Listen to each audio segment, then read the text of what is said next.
Ladies and gentlemen, if you want to upkeep your security and see all your Facebook logged in devices, I'm going to show you how to do that right now. So let us jump in.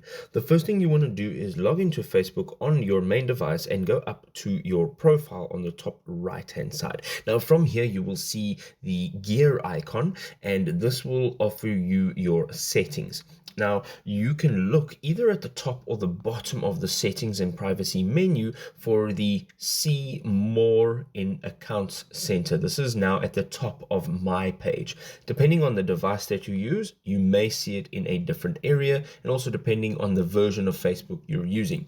So we want to tap on See More in Account Center. Now, once we're in here, we're going to look for password and security, which is just underneath the account settings over here.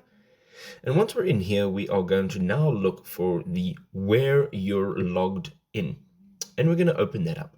Now, if you are managing multiple accounts, such as right here, I have an Instagram account as well as a Facebook account, you can tap on the Facebook icon, and here you can see all of your logged in accounts. So if you want to remove any of them, you just tap on it and you'll have the option to remove them. Now, this will upkeep your security and you can manage your Facebook page safely. If this was helpful, drop us a big old like. We'll see you next time. Cheers.